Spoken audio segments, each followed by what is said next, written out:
जी हाँ दोस्तों, आज हम अपनी इस वीडियो में एचपीएलसी से रिलेटेड 15 क्वेश्चन एंड आंसर की बात करेंगे। ये 15 क्वेश्चन एंड आंसर ऐसे हैं जो कि आपको हर फार्मा इंटरव्यू में आपको कोई ना कोई क्वेश्चन आपको ज़रूर मिलेगा। तो आपको इन 15 क्वेश्चन आंसर में से आपको कितने के आंसर पता थे आप कमेंट में ज़रूर टाइप करिएगा। चलिए स्टार्ट करते हैं। तो पहला क्वेश्चन सिंपल सा होता है, what is the full form of HPLC. आपको सिंपली बताना है हाई परफॉर्मेंस लिक्विड क्रोमेटोग्राफी। तो अगला क्वेश्चन इसी से रिलेटेड आता है, what is the principle of HPLC. HPLC का प्रिंसिपल क्या है। तो यहाँ भी आपको सिंपली बताना है HPLC is a separation technique. HPLC क्या है सेपरेशन टेक्निक है। किसके बेस पे, based on a solid stationary phase and a liquid mobile phase. With the help of HPLC की सहायता से हम वी कैन आइडेंटिफाई, हम क्या कर सकते हैं, आइडेंटिफाई कर सकते हैं। किसको आइडेंटिफाई कर सकते हैं, प्रोडक्ट को। क्वांटिफाई कर सकते हैं, मीन्स कितनी क्वांटिटी में उस प्रोडक्ट में वो पैरासीटामॉल प्रेजेंट है बता सकते हैं। और नंबर थर्ड, सेपरेट कर सकते हैं मिक्सचर को। जैसे प्रोडक्ट हमारा सिरप सस्पेंशन टेबलेट बनता है तो उसमें दो दो तीन तीन कंपाउंड मिक्स होते हैं, तो एचपीएलसी क्या करती है, हमें सेपरेट करके भी हमें बता देती है। तो सिंपल सा आपको बताना है एचपीएलसी क्या है, सेपरेशन टेक्निक है। किसके बेस पे सेपरेशन टेक्निक है, तो based on a solid stationary phase and a liquid mobile phase. With the help of HPLC we can, HPLC की सहायता से हम क्या कर सकते हैं, प्रोडक्ट को आइडेंटिफाई कर सकते हैं, क्वांटिफाई कर सकते हैं और सेपरेट कर सकते हैं मिक्सचर को। तो चलिए अगला क्वेश्चन आता है, what is the main component of HPLC. HPLC के मेन कंपोनेंट क्या हैं, तो आपको सिंपली बताना है मोबाइल फेज रिजर्वायर, जिसमें आप मोबाइल फेज रखते हो। उसके बाद मोबाइल फेज को कौन खींचता है, पंप, तो पंप बताइए। उसके बाद क्या आता है, इंजेक्टर, तो इंजेक्टर बताइए। उसके बाद ऑयल फेज कहाँ जाता है, कॉलम में जाता है, तो आप सिंपली कॉलम बताइए। उसके बाद क्या होता है, डिटेक्टर का नंबर आता है, डिटेक्टर पीक को डिटेक्ट करता है तो डिटेक्टर बताइए। और लास्ट में हम क्या करते हैं, डाटा को कलेक्ट करते हैं, तो आप डाटा कलेक्शन बताइए। तो सिंपली ये मेन कंपोनेंट है।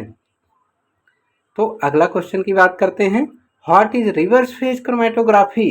रिवर्स फेज क्रोमेटोग्राफी क्या है, तो आपको सिंपली बताना है when mobile phase is polar, जब मोबाइल फेज क्या होता है, पोलर होता है।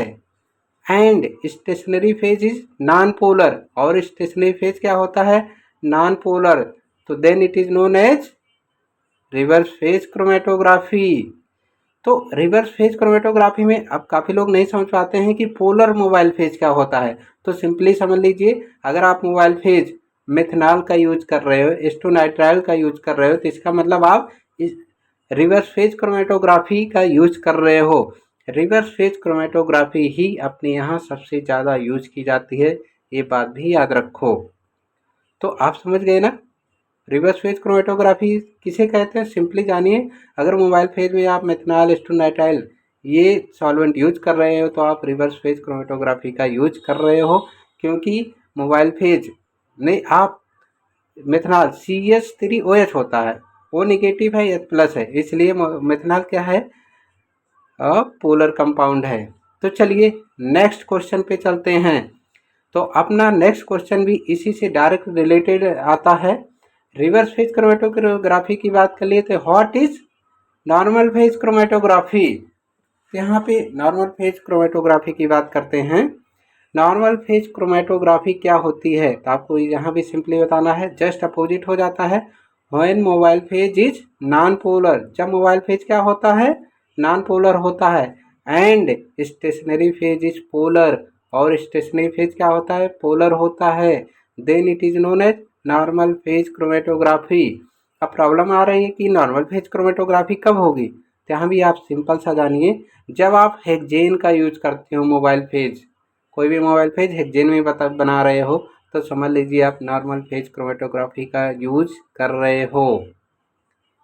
ठीक है, तो नॉर्मल फेज और रिवर्स फेज में कोई कंफ्यूजन मत करना। मोबाइल फेज अगर पोलर है तो रिवर्स फेज क्रोमेटोग्राफी है, और मोबाइल फेज अगर नॉन पोलर है तो नॉर्मल फेज क्रोमेटोग्राफी है। तो चलिए हम अगले क्वेश्चन की बात करते हैं। तो अगले क्वेश्चन पे चलते हैं। अगला क्वेश्चन आपके लिए गेस करिए क्या हो सकता है। जाहिर सी बात है, एक दूसरे से मैं रिलेटेड क्वेश्चन की ही बात करूँगा। तो हमारा आपके लिए अगला क्वेश्चन आया, व्हाट इज कॉलम? कॉलम क्या है? तो यहाँ भी आपको सिंपली बताना है। आप सोचिए कॉलम क्या होता है। एक स्टील की बनी हुई ट्यूब होती है और उसमें क्या रहता है, stationary phase silica gel packed होती है। तो हम उसी को क्या कहते हैं, कॉलम कहते हैं। तो आपको सिंपली बताना है, a stainless steel tube which contain, जो कि रखती है, क्या रखती है, stationary phase, then it is known as column. Mostly column क्या क्या होते हैं?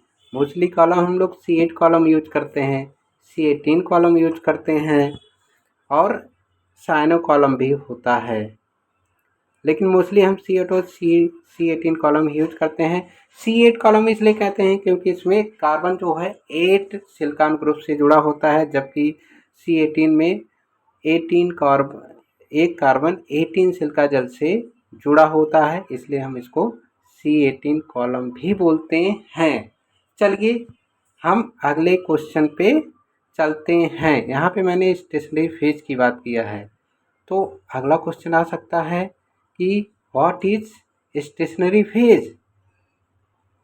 तो यहाँ भी आपको सिंपली बताना है, the packing material of the column.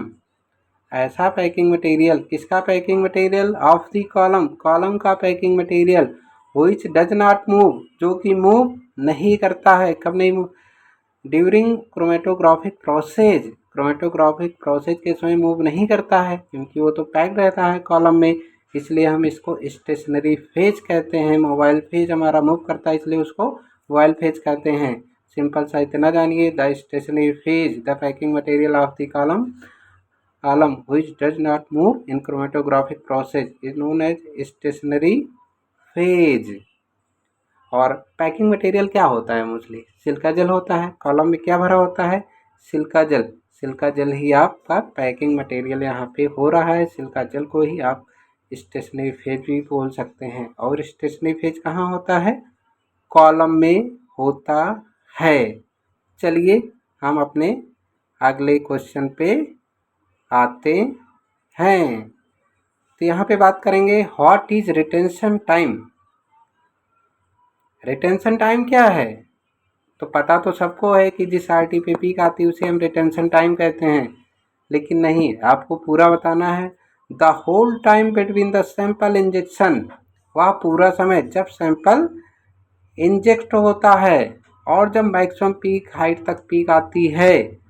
तो जब इंजेक्शन ने सैंपल लिया और जब peak I maximum peak height तक, उस पूरे टाइम को हम क्या कहते हैं?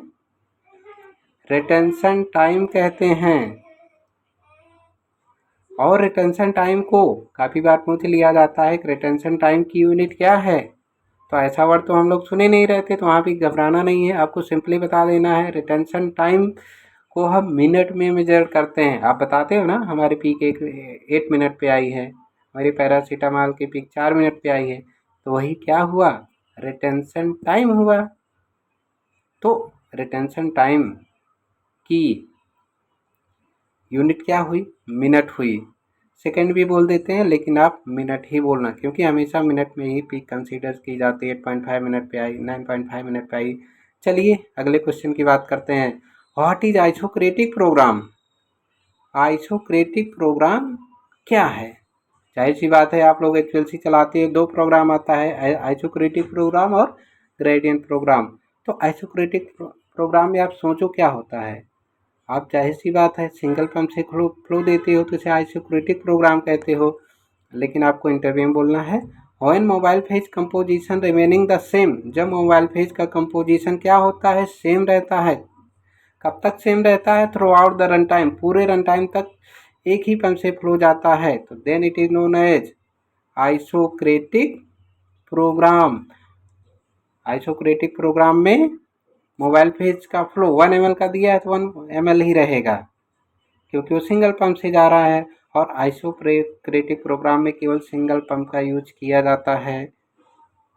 तो सिंपल सा आपको बताना है, when mobile phase composition remaining the same throughout the run time then it is known as isocratic program. अगर इतना भी नहीं याद हो रहा तो आप सिंपल बताइए, जब मोबाइल फेज सिंगल पंप से दिया जाता है, सिंगल पंप का यूज किया जाता है, तो उसे हम आइसोक्रेटिक प्रोग्राम कहते हैं। चलिए सेकंड आता है, what is gradient program. Gradient program किसे कहते हैं? तो जाहिर सी बात है, when mobile phase composition vary करेगा, डिफरेंट होता रहेगा, कभी 10-20 का रेशियो चल रहा है तो कभी 30-40 का रेशियो चल रहा है, मतलब मोबाइल फेज का कंपोजिशन वेरी करता रहता है, तो उसे हम ग्रेडियंट प्रोग्राम बोलेंगे। ग्रेडियंट प्रोग्राम बोलेंगे। ग्रेडियंट प्रोग्राम में हम क्या करते हैं, in gradient program we use more than one pump. Gradient program में एक से ज़्यादा पंप का यूज किया जाता है, क्योंकि इसमें पंप ए और बी का यूज होगा या ए और सी का यूज होगा। कभी कभी तो हम 3 पंप यूज करते हैं, ए बी सी का, कभी चारों पंप का यूज करते हैं, लेकिन मोस्टली इतना आप समझिए, in gradient program we use more than one pump. एक से ज़्यादा पंप का यूज किया जाता है तो उसे हम ग्रेडियंट प्रोग्राम बोलते हैं। और जब हम केवल सिंगल पंप का यूज करते हैं तो उसे हम क्या बोलते हैं, आइसोक्रेटिक प्रोग्राम। दोनों में यही इतना डिफरेंस है कि आइसोक्रेटिक प्रोग्राम में हम सिंगल पंप का यूज करते हैं, जबकि ग्रेडियंट प्रोग्राम में मोर देन वन पंप यूज करते हैं, एक से ज़्यादा पंप का यूज करते हैं। ये दोनों में डिफरेंस है, तो आपको सिंपली बताना है। चलिए आपको हम ले चलते हैं नेक्स्ट क्वेश्चन पे। नेक्स्ट क्वेश्चन हमारा आता है, which standard is used for calibration of HPLC। कौन सा स्टैंडर्ड HPLC कैलिब्रेशन में यूज होता है? तो आप क्या बताओगे? जाहिर सी बात है, सबको पता है ये answer. Caffeine is used in HPLC calibration. Caffeine का यूज हम HPLC कैलिब्रेशन में करते हैं। तो कैफीन का यूज, अगला क्वेश्चन आ जाएगा, तुरंत आएगा इसी से रिलेटेड क्वेश्चन। आप कैफीन का यूज HPLC कैलिब्रेशन में क्यों करते हो? तो अक्सर यहाँ पे लड़के भटक जाते हैं, बता नहीं पाते हैं। फिर भी आपको घबराना नहीं है, आपको सिंपली बताना है। क्या बताओगे? तो यहाँ पे आपको सिंपली बताना है, caffeine is more stable product. Caffeine क्या है? मोर स्टेबल प्रोडक्ट है, इसलिए हम कैफीन का यूज HPLC कैलिब्रेशन में करते हैं। लेकिन ये तो सिंपल सा आंसर हुआ, आपको और अच्छा आंसर बताना पड़ेगा। कैफीन क्या देता है? Multi wavelength response. Caffeine gives multi wavelength response. लेकिन अब ये मल्टी वेवलेंथ रेस्पॉन्स किसे कहते हैं? तो यहाँ पे मीनिंग समझिए मल्टी वेवलेंथ रेस्पॉन्स का, आपने काफ़ी जगह पर भी रखा होगा। मल्टी वेवलेंथ रेस्पॉन्स देता है, लेकिन मतलब नहीं पता। मल्टी वेवलेंथ रेस्पॉन्स का मतलब है ये काफ़ी नैनोमीटर पे ये पीक देता है, 2 मैक्सिमा देता है। जैसे 205 नैनोमीटर पे भी मैक्सिमम पीक एरिया देता है, 272 नैनोमीटर पे भी ये मैक्सिमम पीक देता है। इसके अलावा 245 नैनोमीटर पे ये कम एरिया का पीक देता है। ये मतलब काफ़ी ज़्यादा नैनोमीटर पे ये हमें पीक प्रोवाइड कर रहा है, जबकि अदर प्रोडक्ट हैं, पैरासीटामॉल है या अदर प्रोडक्ट हैं, वो स्पेसिफिक वेवलेंथ पे ही रिस्पॉन्स देते हैं। जबकि कैफीन क्या है, 205 पे भी दे रहा है, 245 नैनोमीटर पे भी पीक दे रहा है, 272 नैनोमीटर, 273 नैनोमीटर पे भी पीक दे रहा है। इसलिए क्या हुआ, caffeine gives multi wavelength response दे रहा है। तो जाहिर सी बात है, हम कैफीन का यूज HPLC कैलिब्रेशन में करते हैं। आपने अगर इतना बढ़िया आंसर दे दिया, 100% आपका एग्जामिनर जो भी इंटरव्यूअर होगा वो आपसे इम्प्रेसिव हो जाएगा। अगला क्वेश्चन, अगला आप बता सकते हो को इजीली अवेलेबल है मार्केट में ये, और बहुत ही लो कॉस्ट में भी मिल जाता है। Easily available in market and very low cost. ये तो खैर सबके लिए यूज कर सकते हो, कोई भी पूछ लेता है DST क्यों यूज करते हैं तो उसके लिए भी बोल सकते हो। फिलहाल हम यहाँ HPLC की बात कर रहे हैं। अगले क्वेश्चन पे चलते हैं। Which material is used in stationary phase? Stationary phase में कौन सा मटेरियल यूज किया जाता है? जाहिर सी बात है, सबको पता है। Silica gel is mostly used in stationary phase. Silica gel he use किया जाता है। कहाँ पे यूज किया जाता है? स्टेशनरी फेज में।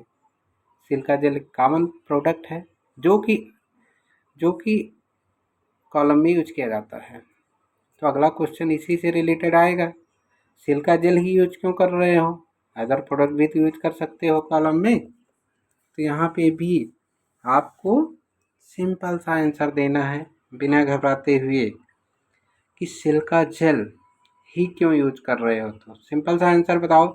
Silica gel is a inert molecule. Silica gel एक इनर्ट मॉलिक्यूल है और डज नॉट रिएक्ट, और रिएक्ट नहीं करता है। किससे नहीं रिएक्ट करता है? With other molecule. Other molecule से ये रिएक्ट नहीं करता है। इसलिए हम सिलिका जेल का यूज स्टेशनरी फेज में करते हैं। तो अदर रिएक्ट से मॉलिक्यूल रिएक्ट नहीं करता, इसका मतलब है अदर मॉलिक्यूल से रिएक्शन नहीं करेगा, तभी तो पीक सेपरेट अकेले निकलेगी। तो चलिए 15 नंबर क्वेश्चन की बात करते हैं। High resolution is fail in and it's solution क्या है? रिजोल्यूशन फेल क्यों होता है और इसकी सॉल्यूशन क्या है? ये क्वेश्चन आंसर कुछ लोग हो सकता है ना पता हो, उनको सिंपल सा केयर करने की बात है। अगर आपका रिजोल्यूशन फेल हो रहा है, अक्सर फेल भी होता है, तो सिंपल सा ये मान के चलिए कि फर्स्ट आपका मोबाइल फेज कंटामिनेटेड हो सकता है। मोबाइल फेज कंटामिनेटेड रहेगा तो आपका रेजोल्यूशन फेल हो जाएगा। ठीक है।